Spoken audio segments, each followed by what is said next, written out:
Salut à tous, c'est Top 10 Trips et on se retrouve dans le top 10 des paradis fiscaux. Avant de commencer la vidéo, n'oubliez pas de vous abonner et de laisser un petit pouce bleu, ça fait toujours plaisir. Alors, qu'est-ce qu'un paradis fiscal ?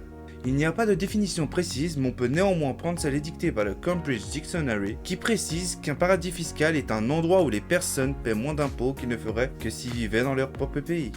Les paradis fiscaux sont en principe utilisés dans le cadre d'optimisation fiscale ou de fraude fiscale, mais pas uniquement. En réalité, il n'y a pas une liste commune prédéfinie ou exhaustive de paradis fiscaux, car pour certains pays, un État pourrait être considéré comme un paradis fiscal alors que pour un autre, ce ne serait pas le cas. Ainsi, cette notion est relative et bien que des listes aient été mises en place, notamment celle de l'OCDE, celles-ci font constamment débat et sont loin de faire l'unanimité. Nous allons donc vous présenter un top 10 des paradis fiscaux les plus utilisés en nous basant sur la liste du Tax Justice Network, mais pas uniquement. Dans ce top, nous n'aborderons pas la problématique de la TVA, mais uniquement du taux d'imposition des sociétés. Numéro 10. L'Irlande.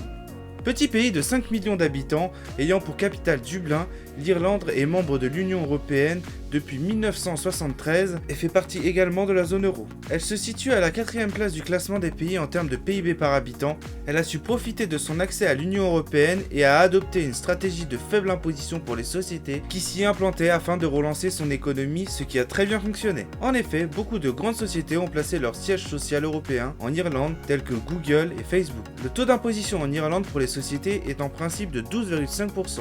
Dans certains cas restreints, il sera de 25%. L'Irlande a mis en place certaines exceptions afin d'attirer de nouveaux investisseurs et de booster son économie. Ainsi, dans certaines conditions, les 3 premières années suivant la création de sociétés sont exonérées d'impôts sur les sociétés, si cette imposition est inférieure à 40 000 €. Enfin, une exception qui a souvent été utilisée est celle relative au Padbox dite The Knowledge Development Box, entre parenthèses KDB, qui prévoit une imposition de 6,25% aux royalties issues de l'exploitation des brevets et de logiciels. Numéro 9. Hong Kong. Hong Kong est une région administrative spéciale, entre parenthèses RAS, de la République populaire de Chine, qui est dirigée différemment que la Chine continentale et est extrêmement libérale. Pendant 99 ans, Hong Kong appartenait au Royaume-Uni jusqu'en 1997, date à laquelle le Royaume-Uni a rétrocédé ce territoire à la Chine. De ce fait, cette région est par beaucoup d'aspects proche des systèmes occidentaux, notamment en ce qui concerne le domaine de la finance. En 2019, Hong Kong est la 3e place financière dans le monde. Avec un peu moins de 7,5 millions d'habitants, son PIB par habitant la classe à la 11e place dans le monde. En principe, le taux d'imposition pour les sociétés à Hong Kong est de 16,5%. Cependant, tous les revenus issus de l'extérieur du territoire sont exonérés d'impôts.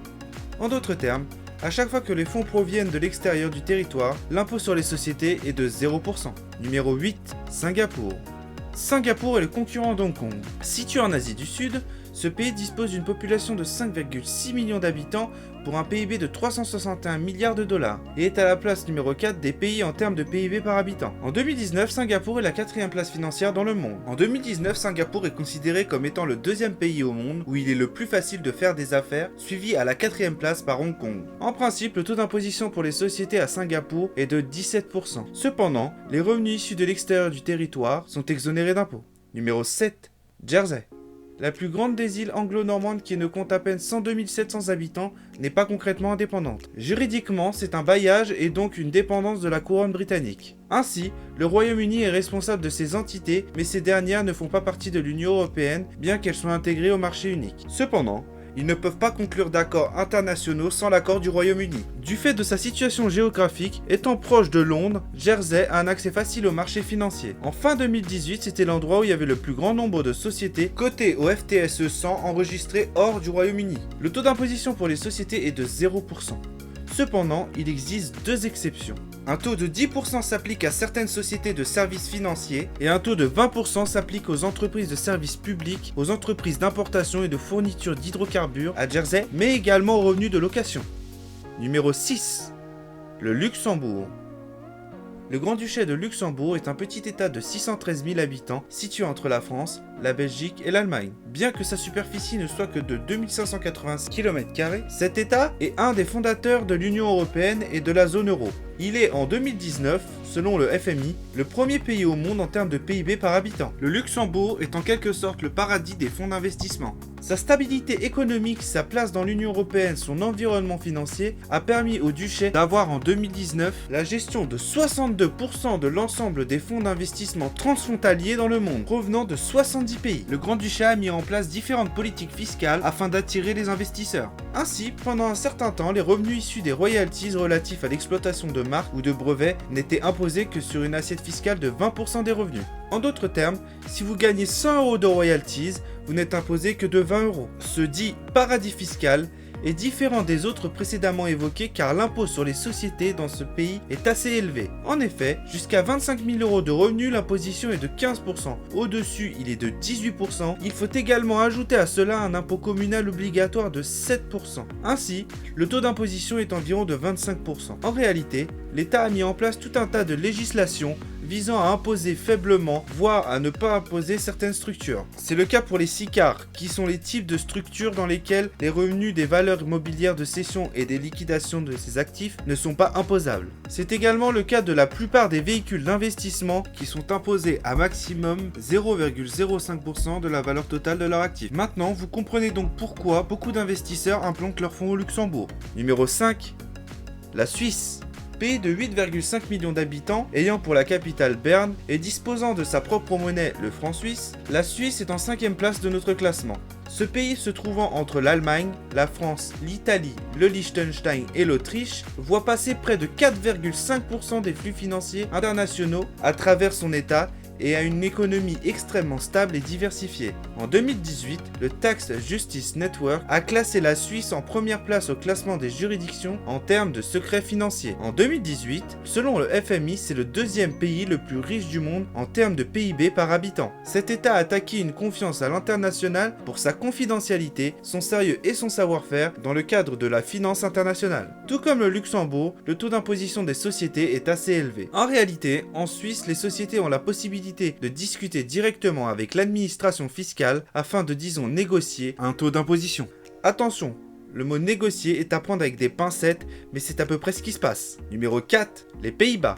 C'est un des pays fondateurs de l'Union Européenne qui fait également partie de la zone euro.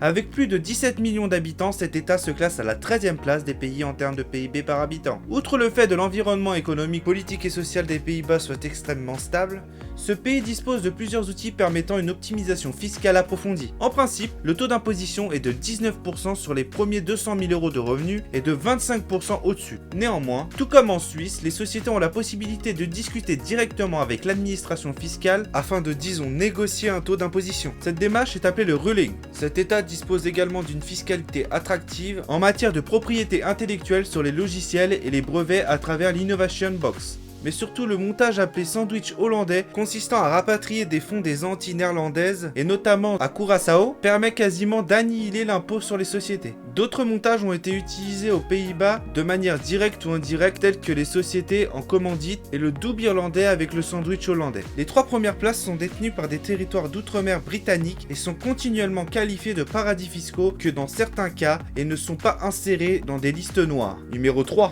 Les îles Caïmans. Les îles Caïmans sont officiellement des territoires appartenant et se trouvant sous le contrôle du Royaume-Uni. Elles disposent néanmoins d'une capitale, en l'occurrence Georgetown, et également d'une monnaie propre, le dollar des îles Caïmans, qui cela dit en passant est plus élevé que le dollar US. En effet, le taux de change pour 1 dollar des îles Caïmans est environ de 1,21 $ US. Avec seulement un peu moins de 65 000 habitants, ces îles hébergent un nombre impressionnant de fonds d'investissement, l'un des plus importants au monde, avec en 2018 près de 10 992 fonds en activité. Par principe, il n'y a aucun impôt sur les sociétés dans les îles Caïmans. Numéro 2. Les Bermudes. Tout comme les îles Caïmans, les Bermudes sont officiellement des territoires appartenant et se trouvant sous le contrôle du Royaume-Uni. Ces îles disposent donc aussi d'une capitale, Hamilton, et d'une monnaie propre, le dollar bermudien, qui s'échange à 1 dollar US. En 2017, Google a transféré près de 19,9 milliards d'euros de bénéfices vers les Bermudes. En 2018, il y avait 513 fonds d'investissement hébergés dans cet état. Par principe, il n'y a aucun impôt sur les sociétés dans les Bermudes, néanmoins, les frais annuels doivent être payés. Le numéro 1, les îles Vierges britanniques. Cet État se trouve également sous le contrôle du Royaume-Uni, sa capitale est Roadtown et sa monnaie est le dollar US. Par principe, il n'y a aucun impôt sur les sociétés dans les îles Vierges. Cet État est celui qui regroupe l'un des plus grands nombres de sociétés écrans dans le monde. Avant de terminer cette vidéo, je vous précise qu'en réalité les listes sont subjectives. En effet, on aurait pu en rajouter d'autres. Par exemple, aux USA, plus de la moitié des sociétés cotées en bourse ont leurs sièges sociaux au Delaware, État qui n'impose quasiment pas les sociétés et permet l'anonymat. Voilà, c'est la fin de la vidéo. Merci d'avoir regardé cette vidéo. N'oubliez pas de vous abonner, de liker, commenter, partager. Et on se retrouve pour une nouvelle vidéo et un nouveau top 10. Ciao!